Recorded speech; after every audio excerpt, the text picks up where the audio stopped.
Halo, assalamualaikum warahmatullahi wabarakatuh. Salam sukses dan salam sejahtera untuk kita semua ya. Ketemu lagi dengan channel novel kita, novel kesayangan Anda semua. Mohon dukungan subscribe, share dan like-nya, agar channel ini bisa berkembang dan semakin bersemangat untuk menampilkan novel-novel terbaru ya teman-teman. Selamat menikmati dan semoga terhibur ya. Bab 23. Wina tiba di rumah dengan basah kuyup. Kemudian, dia segera melepaskan gaun dan kalung berlian, lalu memasukkan kedua barang itu ke dalam kotak. Wina akan mengirimkan barang-barang itu ke Emil besok. Dia tidak merasa barang pemberian Emil terlalu menjijikan, jadi tidak akan pernah menginginkannya. Setelah menutup kotak itu, Wina masuk ke kamar mandi, menyalakan keran bak mandi dan berbaring di dalamnya. Wina mengambil sabun mandi dan menggosok wajah dan punggungnya dengan sekuat tenaga. Setelah kulitnya memerah, dia baru melihat dirinya di cermin. Setelah menghapus riasan di wajah, Wina terlihat pucat pasi. Sama sekali tidak berseri, matanya juga begitu kusam seperti tidak bernyawa. Dia merasa dirinya berada di dalam kegelapan yang tidak ada kehangatan sedikit pun. Bagaikan semut kecil dan kotor, siapapun bisa menginjaknya. Namun, dia adalah manusia yang memiliki harga diri. Harga diri. Ketika mengucapkan dua kata itu, Wina pun mentertawakan dirinya sendiri. Dia sadar sejak dia menjual diri kepada Jihan, harga dirinya sudah hilang. Setelah mengerikan rambutnya, dia berbaring di tempat tidur. Rasa lelah membuat dia dengan cepat tertidur lagi. Karena kehujanan, kondisinya semakin memburuk dan Wina tidur hingga sore hari keesokannya. Sarah yang bekerja pada malam hari tidur dari pagi hingga sore. Ketika dia bangun untuk menyiapkan makanan, Wina masih belum bangun. Sarah mengetuk pintu kamar Wina, memanggilnya 2 kali, tetapi tidak ada jawaban. Hal ini membuat Sarah merasa ada sesuatu yang tidak beres. Sarah segera membuka pintu dan masuk. Ketika melihat wajah Wina yang masih terlelap itu sangat merah, dia segera mengulurkan tangan untuk menyentuh dahi Wina. Panas sekali. Sarah segera membuka selimut dan membantu Wina bangkit. Wina, kamu demam tinggi. Cepat bangun, aku antar kamu ke rumah sakit.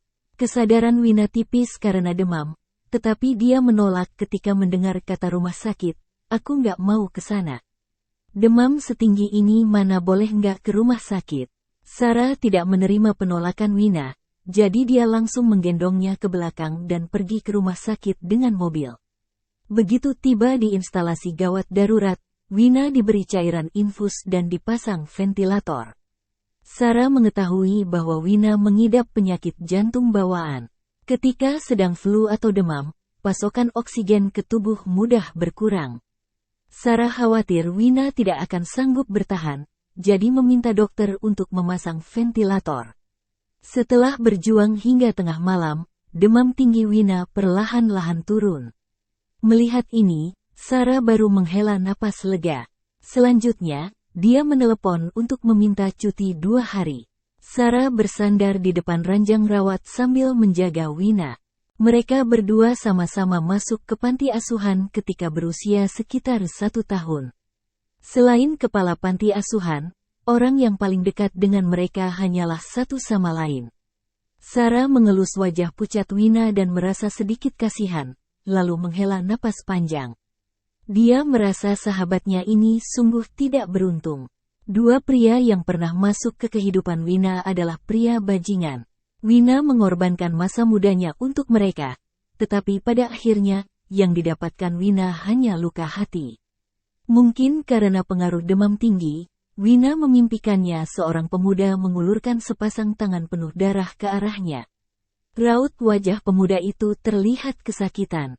Mulut pemuda itu terbuka seperti mengatakan sesuatu, tetapi karena terlalu jauh, Wina tidak bisa mendengarnya dengan jelas. Wina tanpa sadar menggerakkan kakinya, berjalan ke arah pemuda itu dan bertanya, "Kamu bilang apa?" Pemuda itu tiba-tiba berhenti berbicara dan menatap Wina dengan sepasang mata yang jernih. Kemudian, hujan deras yang turun mendadak membasuh bersih wajah pemuda yang berlumuran darah itu. Tepat saat itulah, Wina melihat wajah pemuda itu dengan jelas. Wina bergegas menghampirinya dengan cemas dan berteriak, "Ivan! Ivan!" Pemuda itu tiba-tiba menghilang dan digantikan dengan pemandangan dirinya yang sedang berlutut di depan pintu kelab. Seorang pria yang memegang payung hitam berjalan ke arahnya dan menatapnya dari atas, lalu bertanya, "Bersih?" Dia mengangguk sambil tersipu malu, lalu dengan pelan meletakkan tangannya ke telapak tangan pria itu. Ketika meraih tangan pria itu, dia melihat tangan pria yang memegang tangannya tiba-tiba berlumuran darah. Wajah pria itu juga berubah menjadi seorang pemuda yang galak. Dengan mata merah, si pemuda mencekik lehernya dan berteriak dengan keras, "Wina, kenapa kamu menjual dirimu padanya? Kenapa kamu mengkhianatiku? Kenapa kamu melakukan ini?" Wina menggelengkan kepalanya dengan sekuat tenaga. Bukan seperti itu." Dia berteriak, mencoba menjelaskan, tetapi pemuda itu mendorongnya dan berbalik pergi. Wina menyusul pemuda itu, meraih pakaiannya, menangis dan berteriak, "Ivan, jangan pergi." Bab 24. Mendengar Wina tidak berhenti berteriak, Sarah terkejut dan segera membangunkan Wina. "Wina, kamu kenapa?" Kesadaran Wina berangsur-angsur kembali dan dia perlahan membuka matanya.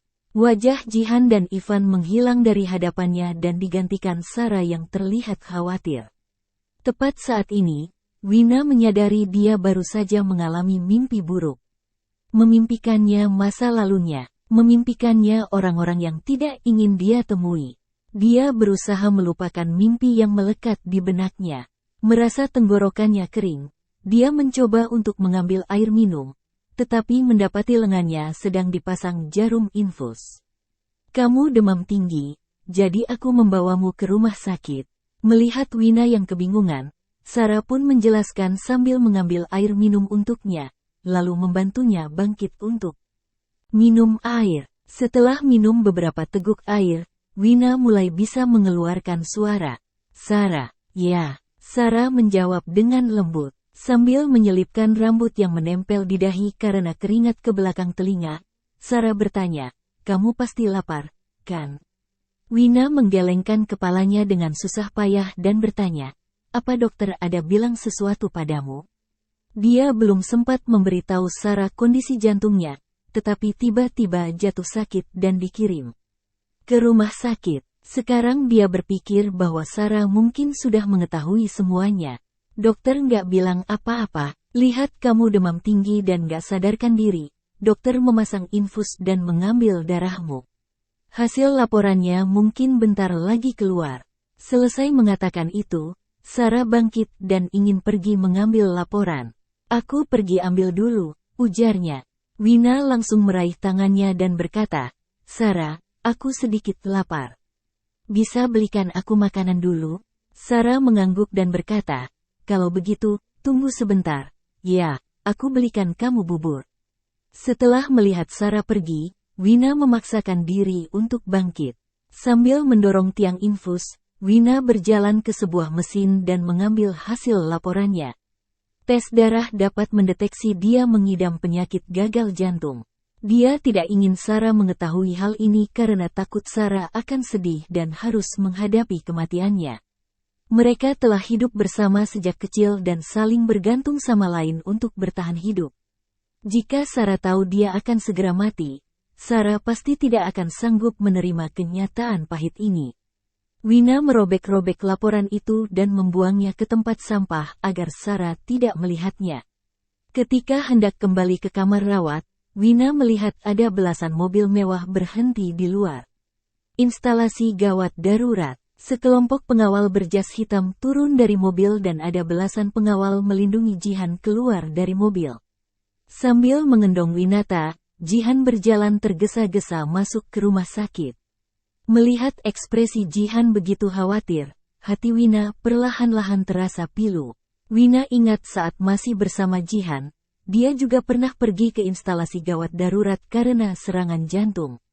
Apa reaksinya waktu itu? Wina ingat Jihan berdiri di samping ranjang dengan arogan sambil menatap dirinya yang meringkuk kesakitan. Selanjutnya, Jihan melempar kartu bank kepadanya seperti sedang memberi sedekah kepada pengemis. Jihan merasa Wina pura-pura sakit hanya untuk mendapatkan simpatinya dan meminta lebih banyak uang. Ketika teringat semua itu, Wina tiba-tiba tersenyum pahit dan matanya berkaca-kaca. Tidak peduli seberapa pilu hatinya, Wina memaksakan diri berbalik dan berjalan pergi. Wina ingat Jihan bilang jangan pernah muncul di hadapannya, jadi dia pasti akan melakukannya. Di sisa waktu yang ada, Wina tidak akan pernah bertemu Jihan meskipun tanpa sengaja. Suara langkah kaki di belakang semakin mendekat. Setiap langkah itu seperti menginjak hati Wina dan membuat seluruh tubuhnya terasa sakit. Seperti yang diperkirakan Wina, Jihan melewatinya tanpa melihatnya sekilas pun. Kekejaman seorang pria tidak akan memperhatikan perasaan masa lalu. Tambahan pula, tidak ada cinta di antara mereka. Wina mengangkat kepalanya supaya air mata tidak mengalir keluar. Hanya seorang pria yang mencampakkanku, bukan hal besar, pikirnya dalam hati. Bab 25. Wina mendorong tiang infus dan berjalan menuju kamar rawatnya. Kebetulan, Sarah juga baru kembali dari membeli bubur. Ketika melihat Wina, Sarah langsung menghampirinya. Demammu baru turun, tapi sudah jalan sana-sini. Apa kamu sudah bosan hidup? Sarah membantu Wina duduk di ranjang, lalu mengomel, punya penyakit jantung kenapa masih nggak bisa jaga diri? Mendengar omelan itu, hati Wina terasa hangat. Dia tersenyum dan berkata, aku tadi pergi ambil hasil laporan. Sambil membuka kotak bubur, Sarah berkata, aku kan bisa bantu kamu ambil, ngapain kamu repot-repot ke sana? Setelah mengatakan itu, Sarah mengulurkan tangannya dengan prihatin dan bertanya, mana laporannya? Aku mau lihat. Wina tidak ingin membohongi Sarah, tetapi dia tidak punya pilihan lain. Aku tadi ke ruangan dokter untuk tanya-tanya, laporannya ketinggalan di sana. Sarah tidak mencurigai perkataan Wina. Dia hanya khawatir kondisi fisik Wina dan bertanya, apa hasil laporan itu? Hanya tes darah biasa. Nggak ada yang salah, jawab Wina dengan tenang. Tangan Sarah yang sedang mengaduk bubur itu terhenti dan menatap Wina dengan sangat serius. Kondisimu berbeda dengan orang biasa. Kamu ada penyakit jantung, jadi pengecekan darah sangatlah penting. Wina tersenyum dan berkata, aku tahu, tapi dokter bilang semuanya baik-baik saja. Kondisi jantungku juga normal, jadi jangan khawatir. Mendengar itu, Sarah merasa lega dan memberikan bubur kepada Wina. Aku belikan bubur ayam ditambah telur kesukaanmu. Kamu makan dulu, ujarnya. Wina mengambil bubur itu dan mulai makan. Sarah menatap Wina yang terlihat pucat itu. Dia ingin mengatakan sesuatu, tetapi merasa ragu. Jika tadi dia tidak salah dengar, Wina memanggil-manggil Ivan. Pemuda itu menjadi hal tabu untuk diungkit bagi Wina. Setelah bertahun-tahun, Sarah pertama kali menyebut nama Ivan Senio saat bermimpi. Sarah ingin bertanya pada Wina apakah dia masih belum bisa melupakan Ivan. Namun, Sarah juga tidak ingin membuka bekas luka Wina. Setelah berpikir cukup lama, Sarah akhirnya memutuskan untuk tidak bertanya. Ivan sudah menjadi bagian masa lalu, mengungkitnya hanya akan membuat Wina sedih. Wina sudah kenyang setelah menghabiskan setengah bubur. Dia bertanya pada Sarah, kamu harus pergi kerja, kan? Sarah menunjukkan jam tangannya dan berkata, sudah jam segini, kerja apa? Tapi, aku izin cuti 2 hari untuk menjagamu. Sarah berbaring di ranjang sebelah dan berkata, kebetulan di sini kosong, aku bisa istirahat di sini. Wina tersenyum lembut dan berkata, terima kasih, Sarah. Sarah melambaikan tangan dan menguap. Wina, ujar Sarah. Wina mengangguk dan berkata, ada dokter yang bertugas, jadi kamu bisa tidur nyenyak. Sarah kemudian menutup mata dan terlelap dengan cepat karena kelelahan. Sarah bekerja di klub, sebagian besar jam kerjanya pada malam hari, jadi dia sangat sibuk dan lelah. Karena tidak berkuliah, Sarah tidak bisa mendapatkan pekerjaan kantoran biasa. Selain itu, karena tidak mendapatkan pekerjaan bagus setelah lulus SMA, tetapi ingin menetap di kota Aster, Sarah pun bekerja di klub. Awalnya, Sarah bekerja sebagai penjual anggur. Kemudian, hasil kerjanya semakin bagus, dia pun diangkat menjadi seorang manajer. Setelah beberapa tahun, dia mampu membeli rumah dan mobil. Semua ini bisa dianggap sebagai kesuksesan kecil meskipun prosesnya sangat sulit. Untungnya, Sarah telah memiliki pacar yang lumayan dapat diandalkan. Mereka berdua akan segera menikah pada tanggal 9 bulan depan. Setelah menikah, Sarah bisa melepaskan status yatim piatu dan membangun keluarganya sendiri. Meskipun Sarah mengalami masa-masa sulit beberapa tahun ini, dia selalu memiliki masa depan yang cerah. Adapun Wina, dia tidak berharap banyak lagi. Selama dia bisa hidup sampai hari pernikahan Sarah, menyaksikan Sarah menikah dengan kedua matanya, dia tidak akan merasa ada penyesalan. Bab 26.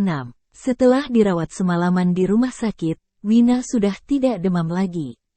Meskipun masih sedikit lemas, dia sudah tidak perlu dirawat di rumah sakit lagi. Setelah Sarah dan Wina menyelesaikan prosedur keluar dari rumah sakit, mereka pun pulang ke rumah. Sarah langsung sibuk di dapur begitu kembali. Wina ingin membantunya, tetapi ditolak Sarah. "Kamu istirahat dulu di kamar, biar aku yang urus di sini." Sarah melambaikan tangan, mengusir Wina keluar dari dapur. Meskipun sudah tidak demam, kondisi gagal jantung Wina semakin parah. Wina merasa jantungnya sakit, kepalanya terasa pusing. Karena kekurangan pasokan darah dan oksigen, sekujur tubuhnya terasa lemas sampai tidak bisa berdiri tegak. Dengan kondisi seperti itu dia memang tidak bisa membantu Sarah. Wina tidak punya pilihan selain menuruti Sarah dan pergi ke kamar tidur. Wina yang baru berbaring dan hendak tidur mendengar ada bunyi notifikasi dari ponsel di meja samping kasur. Notifikasi pesan itu dari berita hiburan yang dia ikuti. Karena saat masih bersama Jihan, Wina tidak tahu banyak jadwal Jihan. Melihat Jihan sesekali muncul di berita, dia pun mengikuti beberapa akun hiburan. Wina membuka notifikasi itu. Muncul foto yang diambil paparazzi, Jihan mengendong Winata ke instalasi gawat darurat. Isi artikel yang dibahas adalah mengenai cinta lama bersemi kembali. Wina membaca sampai bagian kolom komentar. Banyak netizen memuji mereka sebagai pasangan sempurna. Baik penampilan, pendidikan, maupun latar belakang keluarga mereka berdua sangat cocok satu sama lain. Ketika melihat mereka berdua, Wina juga berpikir begitu. Pria dingin dan terhormat bersanding dengan perempuan anggun dan murah hati. Pasangan yang sangat cocok. Wina tersenyum pahit dan keluar dari halaman berita tersebut. Ketika ingin mematikan ponsel, dia melihat ada pesan masuk yang belum sempat dia baca. Dia membuka pesan dari nomor tak dikenal. Isinya, "Kenapa kamu di rumah sakit?" Wina tertegun sejenak, lalu berpikir bagaimana orang ini bisa tahu dia ada di rumah sakit. Wina mengecek waktu pesan itu. Pesan itu masuk semalam, tepatnya sesudah dia bangun di rumah sakit. Wina melihat pesan itu berulang kali, sedikit tidak percaya. Karena satu-satunya orang yang dia temui di rumah sakit semalam adalah Jihan. Apa mungkin dia yang mengirim pesan ini? Wina mengetik dengan gemetar, membalas dengan dua kata, "Kamu siapa?" Wina mengira tidak akan dibalas begitu cepat. Namun, detik berikutnya, pesan dengan dua kata masuk, "Jawab aku." Melihat balasan itu, jantung Wina berdebar kencang. Gaya pesan itu sangat mirip dengan gaya Jihan membalas pesan. Namun, intuisi Wina mengatakan bahwa Jihan tidak akan pernah mengirim pesan seperti ini. Wina mengernyit sambil melihat ponselnya, lalu mengetik, "Sebenarnya kamu siapa?" Kali ini pesannya tidak langsung dibalas. Setelah hampir 1 jam, baru ada pesan masuk, "Emil." Melihat itu, Wina yang sebelumnya begitu gugup langsung menjadi rileks. Dia mengira orang yang mengirim pesan itu adalah Jihan, tetapi tidak menyangka orang itu adalah Emil. Nomor ponsel Emil seharusnya bukan ini, apa dia ganti nomor baru lagi? Wina termenung sejenak, keraguan di hatinya membuat dia langsung menelepon ke nomor tersebut. Akan tetapi, Orang itu tidak menjawab panggilan dan malah mematikan panggilan tersebut. Kemudian, sebuah pesan masuk, sedang rapat. Wina termenung lagi untuk waktu yang lama. Setelah mengumpulkan keberanian, dia menelepon ke nomor ponsel kerja Emil. Kali ini, panggilannya langsung diangkat. Terdengar suara berbisik bercampur sedikit ketidaksabaran. Sedang rapat, ada apa? Wina tidak menyangka bahwa Emil benar-benar sedang rapat. Jadi dia segera menjawab, "Gak apa-apa," dan langsung menutup panggilan itu. Dasar gila, sedang rapat tapi mengirimku pesan dengan nomor tak dikenal. Apa dia kurang kerjaan? Wina teringat, Emil sebelumnya sering ganti nomor ponsel untuk mengganggunya. Wina pun tidak memedulikan pesan itu lagi. Ketika Wina hendak meletakkan kembali ponsel ke meja, tiba-tiba ada pesan masuk lagi. Isi pesannya sama dengan yang pertama. Jawab aku, kenapa kamu di rumah sakit? Wina mengira Emil gila dan kurang kerjaan. Kenapa pas telepon gak nanya? Kenapa harus lewat kirim pesan? Wina tidak ingin membalasnya, tetapi takut akan membuat Emil marah. Sambil menggertakkan gigi, Wina mengetik, demam tinggi, jadi ke rumah sakit untuk infus. Wina mengira Emil akan terus bertanya lagi untuk mengganggunya. Akan tetapi, tidak ada kelanjutan pesan lagi setelah itu. Wina pun menganggap penyakit gila Emil lagi kumat, lalu meletakkan ponselnya kembali. Wina dengan cepat terlelap karena kelelahan.